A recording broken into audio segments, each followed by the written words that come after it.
Hey, good morning, everybody. Welcome to A Cup of Coffee. Pastor Tom with you. We're on week 2 of our series, Pilgrimage. If you missed the first week, you can go back on our app or wherever you find us, and you can find it there.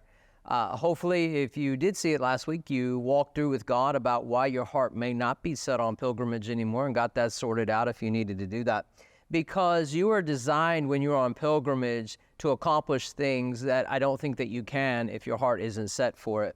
And you see that in verse 6. As they pass through the valley of Baca, they make it a spring. The rain also covers it with pools. That word Baca is weeping. So as they pass through the valley of weeping, they make it a spring. I don't think with their tears, but with the presence that they bring, because it goes on to say the rain also covers it with pools. That word pools can be translated blessing. So when they go through the place of tears, they cover it with pools of blessing. If I haven't walked out of having a fractured heart that is going through the motions but isn't really on pilgrimage, I'm not bringing a pool of blessing with me probably anywhere I go. You ever met grumpy? You ever met the person that isn't happy unless they're mad? That isn't really in a good place unless they're offended at somebody? No, they're not in a good place then, but they're in a good place in themselves, right? They kind of have that Eeyore mentality. You ever been around that person, right? I get Eeyore. If somebody nailed my tail to my hiney, I would probably be a little upset too. Every time you sat down, you got a pointy end of a nail sticking in your rear end. It hadn't necessarily been the greatest existence of I don't even know what Eeyore is, Eeyore kind, whatever he is. I can get why people get to that place, but you don't have to live in that place.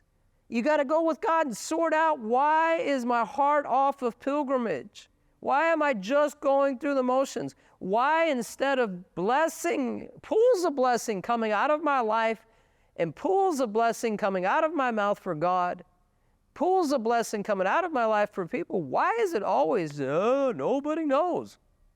It's been tough. It's been rough. Nobody really understands me. Okay, I get it. But you have this whole other existence you can grab a hold of if you just get your heart set back on pilgrimage.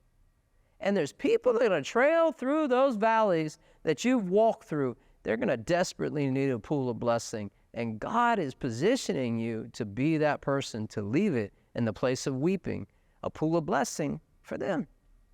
So even if it's been a place of weeping for you, may your heart be postured to God and say, God, before I leave this place of weeping for me, would it be a pool of blessing for anybody else that comes by? That's what God has for you. That's what the other travelers that are people who are set, their hearts are set on pilgrimage, need from you. You are a grace for them, and you may not even know it. So I'm going to challenge you a little bit this month. Get your heart set back on pilgrimage. Start leaving those pools, even if it was a place of weeping for you. If this meant something to you, I hope you share it. We appreciate wherever you find us, and we'll talk to you soon.